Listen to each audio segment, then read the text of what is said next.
kali yang sombong terhadap zatnya, sombong terhadap takdir penciptaannya dari Allah adalah iblis. Kalau hari ini ada satu suku merasa lebih mulia dari suku lainnya atas nama takdir dari Tuhan, maka orang ini mencontoh ilmunya iblis. Karena kita terlahir dari suku Jawa, kita tidak memesan kepada Allah, betul? Kita jadi orang Sunda, tidak mesen dari Allah. Kita hidungnya mancung, tidak mesen dari Allah. Yang pesek apalagi. Kita rambutnya rintik, tidak mesen dari Allah. Kita rambutnya lurus, tidak mesen dari Allah. Tidak boleh orang yang rambutnya rintik merasa lebih baik daripada orang yang rambutnya lonjong.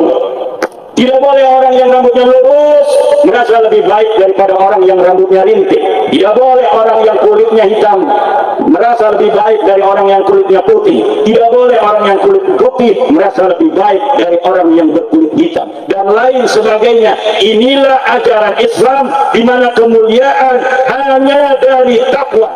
Inna akramakum indallahi atqakum. Sungguhnya orang yang paling mulia di antara kalian adalah orang yang paling bertakwa. Kalau pengen kita mulia, bertakwalah. Kalau kita pengen derajatnya tinggi, berilmulah. Yarfa'illahu alladhina amanu minkum walladhina utul ilma darajat. Allah akan angkat derajat orang-orang yang beriman di antara kalian dan orang-orang yang mempunyai ilmu beberapa derajat. Ini ada orang yang dia memotong ilmu pengetahuan. Katanya karena hanya zatnya seorang habib lebih mulia daripada orang berilmu 70 orang berilmu.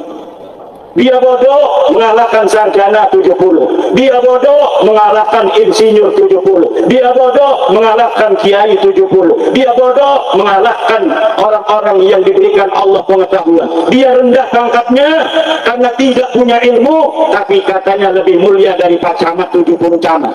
Dia rendah derajatnya, tetapi katanya dia lebih mulia dari bupati, dari gubernur, dari presiden. Makanya mulutnya mencaci siapapun karena dirinya merasa lebih baik dari orang lain karena zatnya, padahal yang diakuinya itu hanya palsu belaka, bohong belaka. Ngaku cucu Nabi, ternyata bukan cucu Nabi. Ngaku cucu Nabi, ternyata bukan cucu Nabi. Cucu Nabi bisa dideteksi betul atau tidak dia itu cucu Nabi dengan dua hal. Pertama, dengan catatan nasab. Ketua Perguruan Jalak Banten, catatan nasab turunan Nabi itu sejak abad ketiga dicatat. Ada petugas-petugas yang menugaskan diri menulis kitab. Ini Sayyidina Ali punya anak dua, Hasan dan Husain. Husain punya anak namanya Ali Zainal Abidin. Ali Zainal Abidin punya anak berapa? Dicatat. Ali Zainal Abidin punya anak Muhammad Al-Baqir. Dia punya saudara sekian, dicatat semua. Muhammad Al-Baqir mempunyai anak namanya Ja'far As-Shadiq, punya anak berapa? Dicatat semua. Terus demikian dari generasi sampai saat ini. Dan saya mempunyai kitab-kitab nasab sejak abad keempat sampai hari ini. Dan ketika saya lihat orang yang mengaku cucu Nabi di Indonesia ini yang bergelar Habib itu ternyata tidak terbukti secara pustaka mereka adalah keturunan dari baginda Nabi besar Muhammad sallallahu alaihi wasallam. Ada yang cara kedua. Cara kedua adalah dengan tes DNA. Itu bukan keahlian saya, tapi ada Badan Riset Inovasi Nasional di Indonesia ini yang bisa memeriksa darah seseorang, ingus seseorang, ludah seseorang, rambut seseorang yang mengaku sebagai keturunan dari baginda Nabi besar Muhammad sallallahu alaihi wasallam, kemudian diperiksa di lab. Setelah diperiksa akan ketahuan betul tidak dia sebagai keturunan Nabi. Ada enggak haplo dia sama dengan haplonya Nabi? Haplonya Nabi G1, coba darah kamu di periksa, ternyata setelah diperiksa hasilnya haplonya bukan G1 tapi haplonya G. Naon eta haplo G? Eta haplo lain turunan Nabi. Jangankan turunan Nabi, turunan orang Arab aja bukan. Kata Profesor Kain dari Badan Riset Inovasi Nasional, jangankan orang Arab, orang Sumeria saja bukan. Sumeria itu J0, jadi Akadia nanti bermutasi J1. Sumeria jadi Akadia, Akadia menjadi orang Arab masih J1. Nanti kalau dia mengaku keturunan Quraisy akan ada kode-kode Bani Quraisy. Kalau dia mengaku keturunan daripada Hasim akan ada kode-kode Bani Hasim.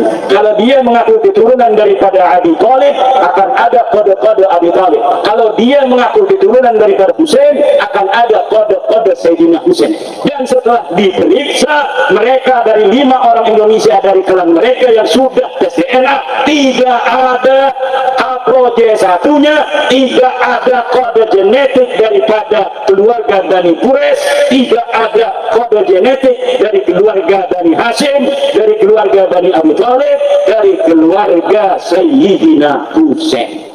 Kalaulah secara pustaka tidak terbukti, DNA juga tidak terbukti, lalu dengan apa kita harus percaya bahwa mereka keluarga besar, keturunan daripada baginda Nabi besar Muhammad sallallahu alaihi wasallam? Marah-marah sama kita, katanya tetap kami keluarga Nabi, turunan Nabi. Jangan jadi orang yang menghina keturunan Nabi. Kita tidak boleh menghina turunan Nabi, tapi ente bukan keturunan Nabi. Buktinya di pustaka tidak ada, di DNA tidak terbukti. Lalu atas dasar apa kami menganggap anda sebagai keturunan dari baginda Nabi Muhammad sallallahu alaihi wasallam? Jadi dengan maulid baginda Nabi, Allah telah katakan, wa ma kana Muhammadun aba ahadin min rijalikum. Tidak adalah Nabi Muhammad itu sebagai ayah dari lelaki kalian. Ayat ini mengandung tafsiran bahwa Nabi Muhammad yang pertama, tafsiran pertama, tidak mempunyai anak laki-laki. Laisa wa ma kana Muhammadun aba ahadin, bukanlah ayah dari laki-laki kalian, karena memang Nabi Muhammad tidak punya anak laki-laki. Tafsiran yang kedua, jangan panggil Nabi Muhammad hari ini dengan gelar-gelar kekeluargaan. Wahai kakekku, wahai ayahku, tapi walakin Rasulullah. Panggillah Nabi Muhammad dengan Rasulullah. Siti Aisyah aja istrinya manggil Rasulullah, ya Rasulullah. Lah orang sekarang yang nasabnya nggak jelas manggil Rasulullah, ya jadi wahai kakekku. Di sebuah persidangan dia katakan, Nabi Muhammad kakek ente apa kakek ani? Ini adalah hilang adab kepada baginda Nabi Muhammad sallallahu alaihi wasallam. Di dalam ajaran kita Ahlussunnah wal Jamaah, kita dianjurkan, tidak wajib, untuk mencintai keturunan baginda Nabi Muhammad sallallahu alaihi wasallam. Tetapi keturunan Nabi yang asli, keturunan Nabi yang telah terbukti secara catatan dan terbukti secara ilmu pengetahuan biologi. Karena zaman sekarang ini teknologi sudah canggih, gen kita ini sudah generasi Z. Generasi manusia yang hidup saat ini ada generasi perang. Generasi perang dia yang lahir sebelum 45. Ada yang generasi depresi, yaitu orang yang pada saat dia berperang, yang lain berperang, dia nggak mau perang. Dia lahir di masa perang, orang lain perang mau berjuang, dia nggak mau perang. Itu generasi depresi. Setelah generasi depresi, ada generasi baby boomer, yaitu mereka yang lahir 46 sampai 64. Tahun 65 selanjutnya itu disebut generasi X. Saya ini generasi X, lahir tahun 76. Dari orang yang lahir 64 sampai 80 itu generasi X. Dari generasi X akan muncul generasi Y, yaitu milenial. Setelah generasi milenial, sekarang ini generasi Z, mereka yang lahir dari tahun 97 sampai 2012. Anak-anak kita yang masih 10 tahun disebut generasi Alpha. Generasi Z itu 27% di Indonesia. Makanya para capres-capres ini sibuk bagaimana bisa untuk mengajak generasi Z memilih dirinya. Dia berkampanye kepada generasi milenial dan generasi Z. Ciri-ciri utamanya generasi milenial dan generasi Z adalah orang yang sangat akrab dengan teknologi. Kalau misalnya anak-anak Gen Z dan Gen Alpha ini adalah adalah orang-orang yang akrab dengan teknologi, lalu ada orang yang tidak percaya pada teknologi, tes DNA mereka tidak percaya, katanya itu tidak terbukti, maka itu generasi mungkin generasi perang atau generasi depresi. Maka oleh karena itu yang paling harus kita jadikan patokan dalam hidup ini adalah takwa kepada Allah Subhanahu dan ilmu pengetahuan. Jangan lawan ilmu pengetahuan. Orang yang melawan ilmu pengetahuan akan tergerus oleh zaman. Dia akan dianggap manusia purba, manusia yang ketinggalan zaman, manusia yang tidak mempunyai masa depan. Manusia yang melawan teknologi hari ini adalah manusia yang akan ditinggalkan kehidupan. Wallahu huwal muwaffiq ila aqwamit thariq. Wassalamualaikum warahmatullahi wabarakatuh.